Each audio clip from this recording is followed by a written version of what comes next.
My people were not that educated, but they are very, very intelligent. Good common sense, horse sense, we call it. Dolly Parton breaks silence on her time with Kid Rock. She has turned down a president. Twice. 2 different presidents, 2 different parties, the same answer both times. No.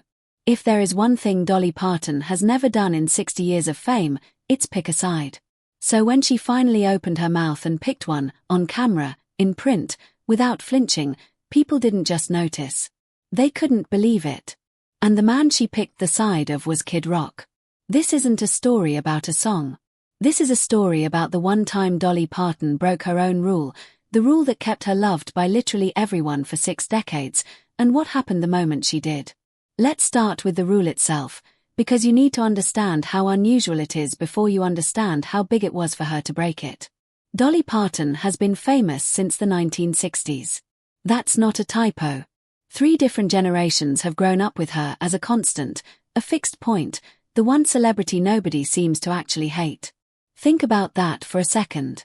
In an era where every public figure eventually says the wrong thing, dates the wrong person, takes the wrong side, or gets dragged for some old tweet, Dolly Parton has stayed spotless. Not because she's boring. Not because she avoids cameras. She's everywhere. She's funny, she's outspoken about loving people. She's built theme parks and literacy programs and duets with everyone from Whitney Houston to Miley Cyrus. She is, by every measure, one of the most visible humans in the country. And yet, somehow, nobody can find a real reason to be mad at her. Here's how she's pulled that off. She has a personal policy, and she's talked about it for years. She does not do politics. Not a little. Not carefully. Not strategically. Completely. When the Presidential Medal of Freedom was offered to her by Donald Trump, she said no thank you. When it was offered again, years later, by Joe Biden, she said no thank you again. 2 presidents from 2 opposing parties, and she turned down the exact same honor from both of them, for the exact same reason. She didn't want her face standing next to any presidents, because she didn't want anyone assuming that meant she endorsed everything that person stood for. That's the woman we're talking about. A woman so allergic to controversy that she will say no to the actual president of the United States rather than risk looking like she's taking a side.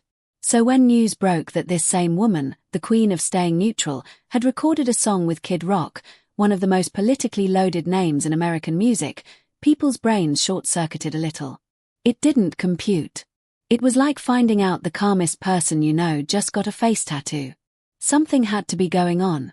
Now here's where it gets interesting, because most people who saw the headlines didn't actually know the full story of who Kid Rock had become by that point. They knew the name. They knew controversial. But they didn't know the receipts.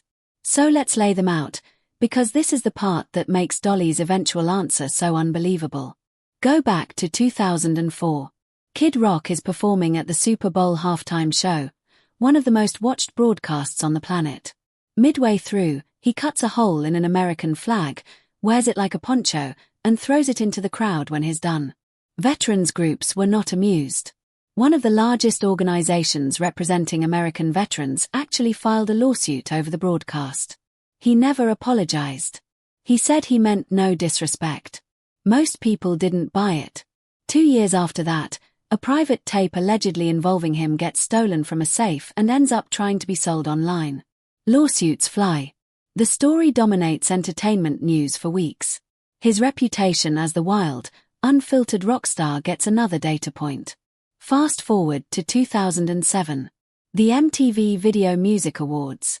He gets into a literal physical fight with Tommy Lee, the Motley Crue drummer, a guy who used to be a friend. It's caught on camera. He's cited for battery.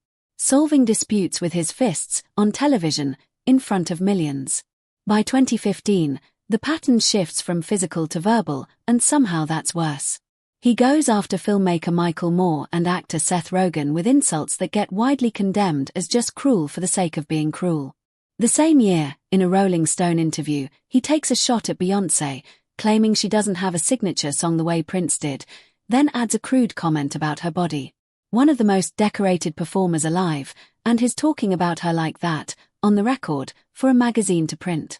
Then politics enters the picture fully. 2016. He's on stage and hurls a vulgar insult at NFL quarterback Colin Kaepernick, who had started kneeling during the anthem to protest police violence. Some of the crowd cheers. A chunk of America does not. He teases a run for the US Senate. For a few weeks, actual news outlets debate whether this could really happen. Then it turns out to be a publicity stunt for an album.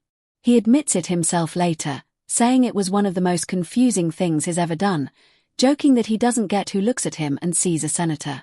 Using a fake political campaign to sell records. Let that sit for a second.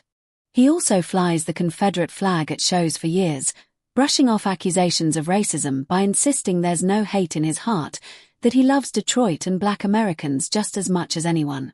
People can decide for themselves whether that defense holds up. For millions of Americans, that flag was never just a symbol of regional pride. It was something else entirely, and he kept flying it anyway. His support for Trump was never quiet. Concert merchandise mocking states that didn't vote for him.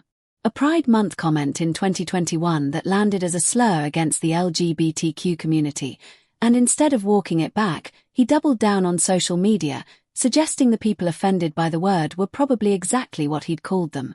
No apology. None. A performance at the Republican National Convention in 2024. A starring role in a rival broadcast built specifically to counter-program the NFL's choice of Bad Bunny for the Super Bowl in 2026.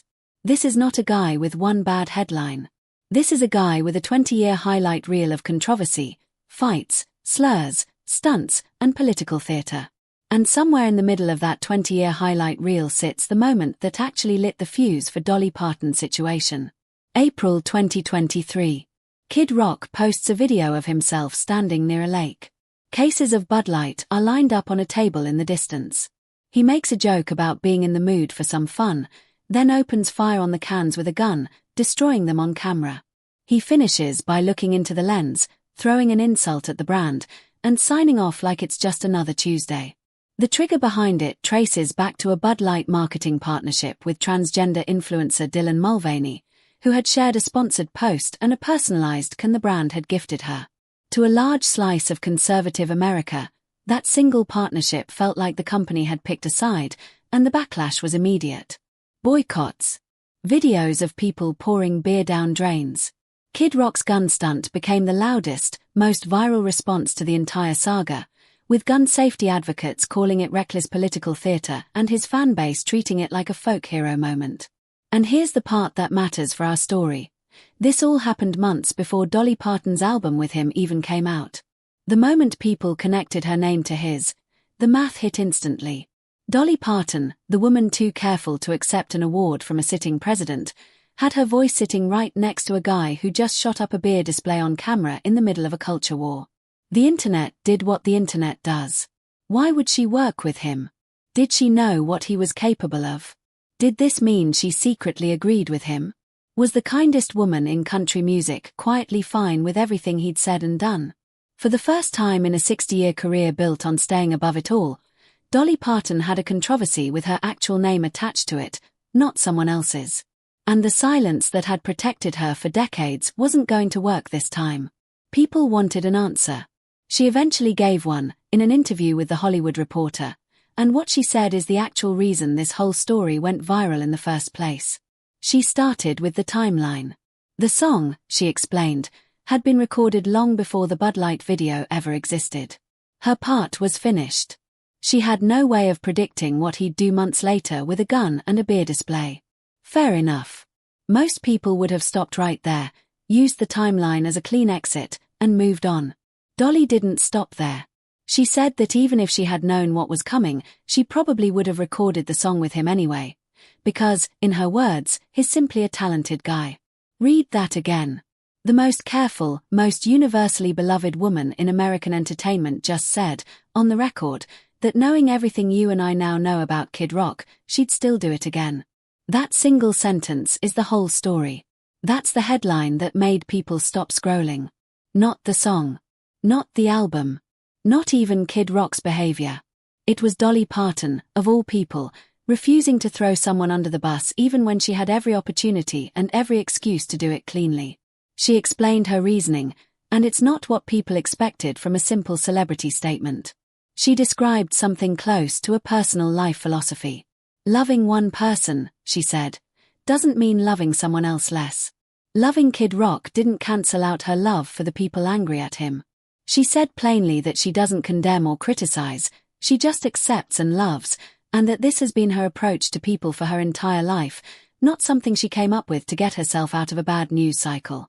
She went further on cancel culture itself, calling it troubling and harmful. Everyone makes mistakes, she said, even if they don't all get caught the same way or judged the same way. In her view, real judgment belongs to God, not to public opinion, and everyone deserves the benefit of the doubt until proven otherwise, and forgiveness even after that. If God forgives, she reasoned, she can too, and she thinks that's a standard worth aiming for generally, not just for people she happens to like. Asked directly if she regretted the song, she said no. Not a careful no. Not a no with conditions. Just no. She said she'd do it again. She made clear this was never a political statement for her. It was personal. She liked him, she thought he had real talent, and she didn't feel any more responsible for explaining his behavior than she would for any other artist she's ever worked with. The interview didn't stop at Kid Rock either. The reporter pushed her on other divisive names in country music, Jason Aldean and Oliver Anthony among them, both known for songs that sparked their own political firestorms. Dolly's answer stayed exactly as neutral as you'd expect. She said she was glad country music was popular enough that people were paying this much attention to it, and that she felt the same about those songs as any other country song. Everyone, she said, has a right to sing what they actually feel. She also talked about the growing number of black artists entering country music, saying it brought something the genre always needed, a real, authentic voice for hardship that fits naturally into what country music has always tried to capture. She didn't name names. She didn't have to. Even her own album wasn't free of political commentary, which makes the whole thing even more interesting. One track, World on Fire, takes direct aim at politicians, calling out greedy leaders, past and present, who wouldn't recognize the truth if it hit them. Asked if she meant a specific politician, she said no, she meant all of them, adding that none of them are trying hard enough to actually fix anything. She didn't blame one party. She blamed both equally, which, when you think about it, might be the most consistent thing she's ever said. And that consistency is really the whole answer to the question everyone was asking. This wasn't a woman suddenly abandoning her decades-long neutrality. This was the exact same neutrality, just applied somewhere uncomfortable for once. She turned down 2 presidents because she refused to be treated as an endorsement. She refused to throw out a collaborator because she refuses to treat people as disposable the second they become inconvenient. Same principle. Same woman. Just a much harder test of it. Her fan base split right down the middle once the interview went public. Some longtime fans were genuinely disappointed, hoping she'd use the moment to draw a clear line about accountability. Others found something almost reassuring in her answer, proof that the woman they grew up with hadn't changed a single thing about who she actually is, even under pressure that would have made most celebrities issue a 5-paragraph apology within the hour. Dolly Parton never set out to make a statement about Kid Rock, about gun videos, about beer boycotts, or about any culture war at all. She set out to prove she belonged in a rock and roll hall of fame she didn't think she'd earned. But the moment her name touched his, the world turned a music decision into a referendum on her character, and she answered it the only way she knows how, honestly, without performing an apology she didn't actually feel, and without pretending to be anything other than exactly who she's been for 60 years. Maybe that's the real reason nobody can stay mad at her. She didn't dodge the question. She didn't hide behind a publicist's statement.